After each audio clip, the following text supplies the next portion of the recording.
ಜೈ ಶ್ರೀರಾಮ್. ನೀವು ನೋಡ್ತಾ ಇದ್ದೀರಾ ಟಿವಿ ವಿಕ್ರಮ. ನಾನು ಸೌಮ್ಯ ಸನಾತನಿ. ಹಿಂದೂಗಳೇ, ಸಾಕು ಮಲಗಿದ್ದು, ಸಾಕು, ಎದ್ದೇಳಿ. ನಾನು ಆರಂಭದಲ್ಲೇ ಎಚ್ಚರಿಸ್ತಾ ಇದ್ದೀನಿ, ನಿಮಗೆ ಅರ್ಥ ಆಗ್ತಾ ಇಲ್ಲ. ಇವತ್ತು ನೀವು ಎದ್ದೇಳಲಿಲ್ಲ ಅಂದರೆ ಧರ್ಮಸ್ಥಳ ದೇವಸ್ಥಾನ ಇತಿಹಾಸದ ಪುಟ ಸೇರುತ್ತೆ, ಡೌಟೇ ಬೇಡ. ನಾನು ಯಾಕೆ ಹೀಗೆ ಹೇಳ್ತಾ ಇದ್ದೀನಿ ಅಂತ ಗೊತ್ತಾಗಬೇಕಾ ನಿಮಗೆ? ಇವತ್ತು ಹೋರಾಟ ಹೋರಾಟ ಅಂತ ಹೇಳ್ತಾ ಧರ್ಮಸ್ಥಳದ ವಿರುದ್ಧ ಇರೋದು ಯಾರ್ಯಾರು ಅನ್ನೋ ಐಡಿಯಾನಾದ್ರೂ ಇದೆಯಾ ನಿಮ್ಗಳಿಗೆ? ಗೊತ್ತಾ ನಿಮಗೆ?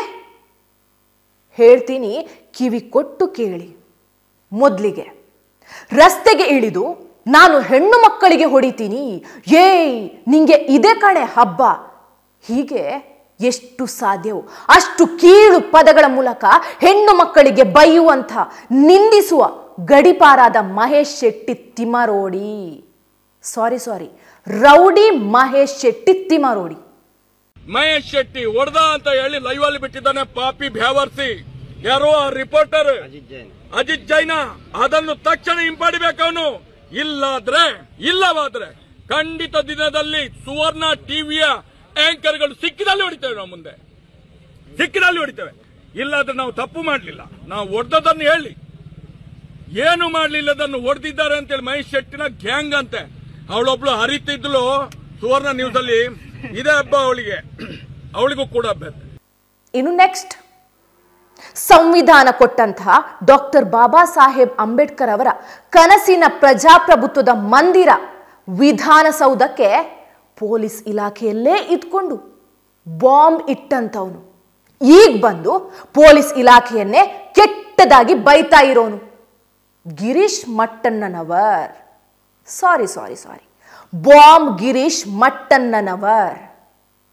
ಇನ್ನು ನೆಕ್ಸ್ಟ್, ಸುಳ್ಳು ಎಐ ವಿಡಿಯೋಗಳನ್ನು ಮಾಡ್ತಾ ತನ್ನದೇ ಮತದಲ್ಲಿ ನೂರಾರು ಸಾವಿರಾರು ಅತ್ಯಾಚಾರ ಅನಾಚಾರಗಳು ನಡೀತಾ ಇದ್ರು ಕೂಡ ಆ ಹುಳುಕುಗಳ ಬಗ್ಗೆ ಮಾತಾಡದೆ ಬಾಯಿಗೆ ಪ್ಲಾಸ್ಟರ್ ಹಾಕೊಂಡು ಕೂತಿರುವಂಥ, ಕೇವಲ ಹಿಂದೂ ಧರ್ಮವನ್ನೇ ಟಾರ್ಗೆಟ್ ಮಾಡಿರುವಂತಹ ಸಮೀರ್, ಸಾರಿ ಜಿಹಾದ್ ಮುಲ್ಲಾ ಸಮೀರ.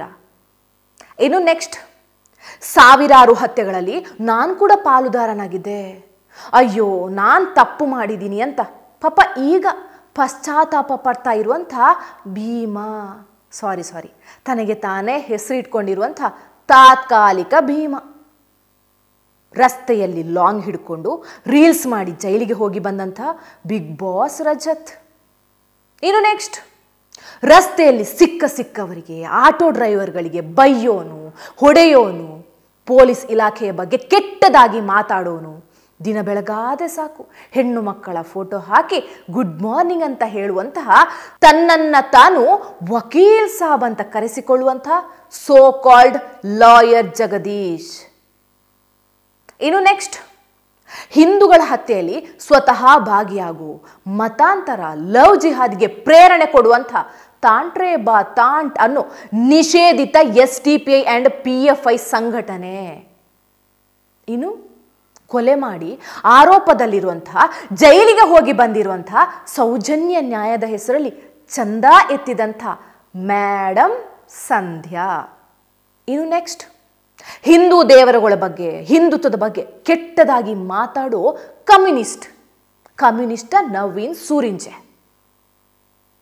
ಇನ್ನು ನಂತರ ಕೇರಳದ ಕಮ್ಯುನಿಸ್ಟ್ನ ಪರವಾಗಿ ಹಿಂದೂಗಳನ್ನೇ ಎತ್ತಿ ಕಟ್ಟೋಕೆ ಬಂದಿರುವಂತಹ ಇನ್ನೊಬ್ಬ ಕಮ್ಯುನಿಸ್ಟ ಪ್ರಸನ್ನ ರವಿ. ಆಮೇಲೆ ವೆರಿ ಇಂಪಾರ್ಟೆಂಟ್, ಧರ್ಮಸ್ಥಳದ ಪರವಾಗಿ ಯಾರಾದರೂ ಮಾತಾಡಿದ ತಕ್ಷಣ ಕಟ್ ಪೇಸ್ಟ್ ಕಮೆಂಟ್ಗಳನ್ನು ಹಾಕಿ ನಿಮ್ಮ ಅಪ್ಪ ಅಮ್ಮ ಅಕ್ಕ ಅಂತ ಬೈಯೋ, ಏಯ್ ನಿಂಗೂ ಹಾಗೆ ಆಗ್ಬೇಕಿತ್ತು ಕಣೆ, ಏಯ್ ನೀನು ಹೆಣ್ಣಲ್ವಾ, ಏಯ್ ನಿಮ್ಮನೇಲಿ ಹೆಣ್ಣೇ ಇಲ್ವಾ, ಅವ್ರ ಮೇಲೆ ರೇಪ್ ಆದ್ರೆ, ಅವ್ರ ಮೇಲೆ ಹಂಗಾದ್ರೆ, ಅವ್ರ ಮೇಲೆ ಹಿಂಗಾದ್ರೆ, ಹಿಂಗೇ ಮಾತಾಡ್ತೀಯಾ?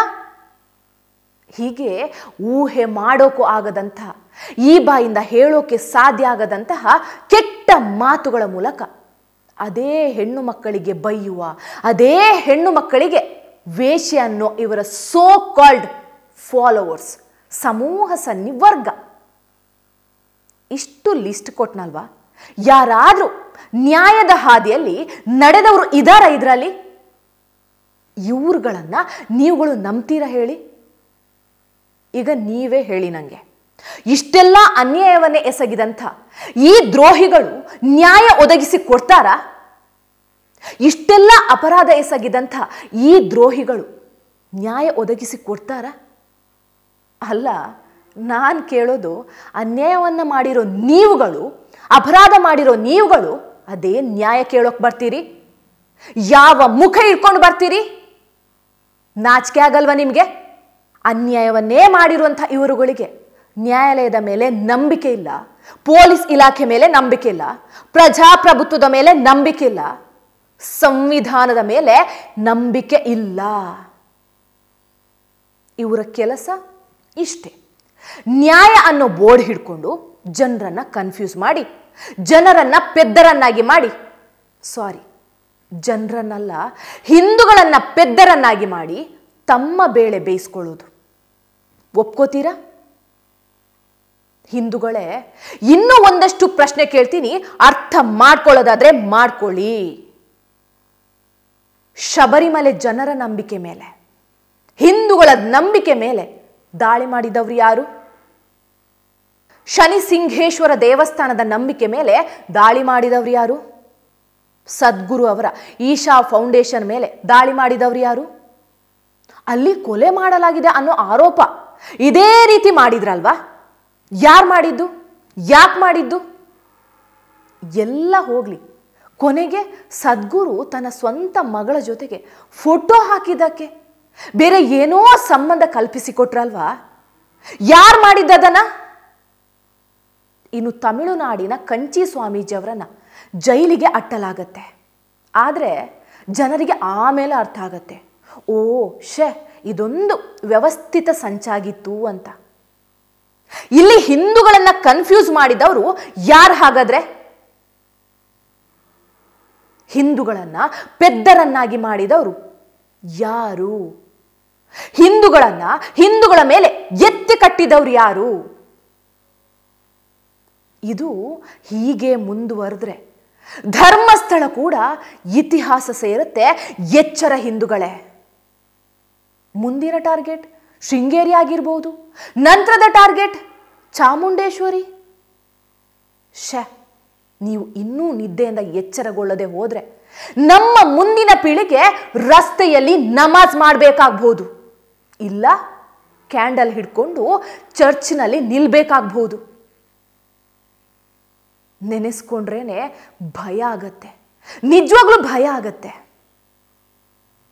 ಹಿಂದೂಗಳೇ, ಮತ್ತೆ ಹೇಳ್ತೀನಿ, ನೀವು ಸ್ವಲ್ಪ ಕಣ್ಣು ತೆರೆದು ನೋಡಿದ್ರೆ, ಬುದ್ಧಿ ಇದ್ರೆ ಅರ್ಥ ಆಗೇ ಆಗತ್ತೆ. ಅವತ್ತು ಈಶಾ ಫೌಂಡೇಶನ್ ಮೇಲೆ, ಶಬರಿಮಲೆ ಮೇಲೆ, ಬೇರೆ ಬೇರೆ ದೇವಸ್ಥಾನಗಳ ಮೇಲೆ ಏನಾಯ್ತೋ ಈಗ ಧರ್ಮಸ್ಥಳದ ವಿಚಾರದಲ್ಲೂ ಕೂಡ ನಡೀತಾ ಇರೋದು ಅದೇ ಹಿಂದೂಗಳೇ. ನೆನ್ಪಿರ್ಲಿ, ಬಾಯ್ ಬಿಟ್ರೆ ಸಾಕು, ಸಾಕ್ಷಿ ಇದೆ ಅಂತಾರೆ.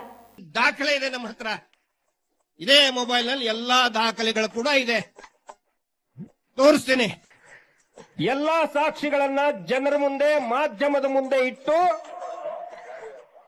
ಇಡೀ ರಾಜ್ಯದಲ್ಲಿ, ಇಡೀ ದೇಶದಲ್ಲಿ ಒಂದು ಕ್ರಾಂತಿಯುತವಾದಂತಹ ಚಳುವಳಿ ನಾಳೆ ದಾಖಲೆ ಸಮೇತ 7 ಗಂಟೆಗೆ ಲೈವ್ ಅಲ್ಲೇ ಬಿಡುಗಡೆ ಮಾಡ್ತಾ ಇದ್ದೀನಿ. ನಾನು ಪ್ರಮುಖ ದಾಖಲೆಯನ್ನ ನಾಳೆ ಬಿಟ್ಟು ಇವ್ರನ್ನ ಬೆತ್ತಲೆ ಮಾಡ್ತಾ ಇದೀವಿ. ನಮ್ಮ ಹತ್ರ ಅಂತ ಹೇಳಿದ್ರೆ ಅವ್ರು ಯಾರು ಸಾಕ್ಷಿಗಳಿದ್ದಾರೆ ಅವ್ರು ಎಲ್ಲರೂ ಕೇಳ್ತಾ ಇದ್ದಾರೆ ನಮಗೆ. ನಾವು ರೆಡಿ ಇದ್ದೇವೆ.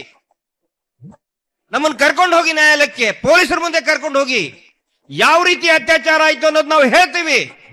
ನೊಂದವರೇ ನಮಗೆ ಕೇಳ್ಕೊಳ್ತಾ ಇದ್ದಾರೆ. ಇಲ್ಲಿವರೆಗೆ ನಾವು ಹೇಳಿದ್ದು ಬರೀ 10%. ದಾಖಲೆ ಸಾಕ್ಷಿಗಳನ್ನ ಕೊಡದೆ ಹೋದ್ರೆ ಫಸ್ಟ್ ನನ್ನನ್ನು ಅರೆಸ್ಟ್ ಮಾಡಿ ಅಂತ ಸರ್ಕಾರ ಕೇಳ್ತಾ ಇದ್ದೀನಿ. ನಾನು ತರುವಂತ ಏನು ವಿಟ್ನೆಸ್ ಇದಾರೆ ಅವ್ರಿಗೆ ಪೊಲೀಸ್ ಪ್ರೊಟೆಕ್ಷನ್ ಕೊಡಬೇಕು. ಸಾಕ್ಷಿ ತೋರಿಸ್ಬೇಕಾದ್ರೆ ಎಲ್ಲಾ ಟಿವಿ ಚಾನೆಲ್ ಮಾಧ್ಯಮಗಳು ಇರಬೇಕು, ಸಿನ್ಸಿಯರ್ ಪೊಲೀಸ್ ಆಫೀಸರ್ಸ್ ಇರಬೇಕು, ಆಫೀಸರ್ಸ್ ಇರಬೇಕು. ಕರೆಸ್ರಿ, ಇವತ್ತೇ ತೋರಿಸ್ತೇನೆ. ನಾವು ಇಷ್ಟೊಂದು ಹೇಳ್ತಾ ಇದೀವಿ ಅಂತ ಹೇಳಿದ್ರೆ ನಮ್ಮ ಹತ್ರ ಏನಾದ್ರೂ ಇರ್ಬೇಕಲ್ಲಪ್ಪ. ನಮ್ಮ ಹತ್ರ ಏನೋ ಇದೆ ಒಂದು.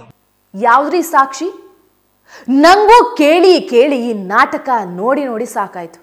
ಯಾವ್ದ್ರಿ ಸಾಕ್ಷಿ? ನಿಮ್ಮ ಸಾಕ್ಷಿ ತಗೊಂಡು SITಗೆ ಕೊಡಿ ಅಲ್ವಾ, ನ್ಯಾಯಾಲಯಕ್ಕೆ ಕೊಡಿ ಅಲ್ವಾ. ಅದು ಬಿಟ್ಟು ನನ್ನ ಮೊಬೈಲ್ನಲ್ಲಿ ಸಾಕ್ಷಿದೆ, ಅಲ್ಲಿ ಇದೆ, ಇಲ್ಲಿ ಇದೆ ಅಂತ ರೋಡ್ನಲ್ಲಿ ಮೈಕ್ ಮುಂದೆ ಹುಚ್ಚರ ತರ ಬೊಬ್ಬೆ ಹೊಡೆಯೋದಲ್ಲ. ಸಾಕ್ಷಿ ಇದ್ರೆ ಕೊಡಿ. ನಾನು ಒಂದು ಹೇಳಲ್ಲ, ಇವ್ರ ಹತ್ರ ಸಾಕ್ಷಿಯೂ ಇಲ್ಲ, ಇವರಿಗೆ ನ್ಯಾಯಾಲಯದ ಮೇಲೆ ನಂಬಿಕೆನೂ ಇಲ್ಲ, ಸಂವಿಧಾನದ ಮೇಲೆ ಗೌರವ ಕೂಡ ಇಲ್ಲ. ಹಿಂದೂಗಳೇ ಎದ್ದೇಳಿ ಈಗಲಾದ್ರು. ಇಲ್ಲ ಅಂದ್ರೆ ಆಲ್ರೆಡಿ ಕನ್ಫ್ಯೂಸ್ ಆಗಿರುವಂಥ ನಿಮ್ಮ ತಲೆ ಇದು ವ್ಯವಸ್ಥಿತ ಸಂಚು ಅಂತ ಅರ್ಥ ಮಾಡ್ಕೊಳ್ಳೋ ಹೊತ್ತಿಗೆ ಕಾಲ ಮಿಂಚಿ ಹೋಗಿರುತ್ತೆ. ಸುಳ್ಳು ಊರೆಲ್ಲ ಸುತ್ತಾಡ್ಕೊಂಡು ಬಂದಾಗ ಸತ್ಯ ಮನೆಯಿಂದ ಹೊರಗೆ ಬಂದ ಹಾಗೆ. ಅದಕ್ಕಾಗಿ ಮತ್ತೆ ಮತ್ತೆ ಹೇಳ್ತೀನಿ, ಹಿಂದೂಗಳೇ ಎಚ್ಚರ. ಹೀಗೆ ಆದ್ರೆ ನಿಮ್ಮ ಒಂದೊಂದೇ ಶ್ರದ್ಧಾ ಕೇಂದ್ರಗಳು, ನಿಮ್ಮ ದೇವಸ್ಥಾನಗಳು ಇತಿಹಾಸ ಸೇರಲಿದೆ. ಎಚ್ಚರ ಹಿಂದೂಗಳೇ. ಹಿಂದೂಗಳೇ ಬೆಚ್ಚಗೆ ಮಲಗಿದ್ದು ಸಾಕು, ಇನ್ನಾದ್ರೂ ಎದ್ದೇಳಿ. ಕಮ್ಯುನಿಸ್ಟ್ ಕ್ರಾಂತಿಗೆ ಪರಶುರಾಮನ ಕ್ರಾಂತಿಯೇ ಉತ್ತರ. ನಮ್ಮದು ಧರ್ಮದ ಚೌಕಟ್ಟಿನಲ್ಲಿ ನಡೆಸಬೇಕಾಗಿರುವಂಥ ಸಂಘರ್ಷ. ಗೆಲುವು ಯಾವತ್ತಿದ್ರೂ ಧರ್ಮಕ್ಕೆ, ಗೆಲುವು ಯಾವತ್ತಿದ್ರೂ ಸತ್ಯಕ್ಕೆ. ಧರ್ಮೋ ರಕ್ಷತಿ ರಕ್ಷಿತಃ. ಟಿವಿ ವಿಕ್ರಮ, ದೇಶ ನಿಮ್ಮ ಕೈಯಲ್ಲಿ. ಈ ಕಾರ್ಯಕ್ರಮ ನಿಮಗೆ ಇಷ್ಟ ಆಗಿದ್ದಲ್ಲಿ ಲೈಕ್, ಶೇರ್ ಹಾಗೂ ಕಮೆಂಟ್ ಮಾಡಿ. ಟಿವಿ ವಿಕ್ರಮದ ಕಾರ್ಯಕ್ರಮಗಳನ್ನು ನಿರಂತರವಾಗಿ ವೀಕ್ಷಿಸಲು ಸಬ್ಸ್ಕ್ರೈಬ್ ಮಾಡಿ, ಬೆಲ್ ಐಕನ್ ಒತ್ತಿ.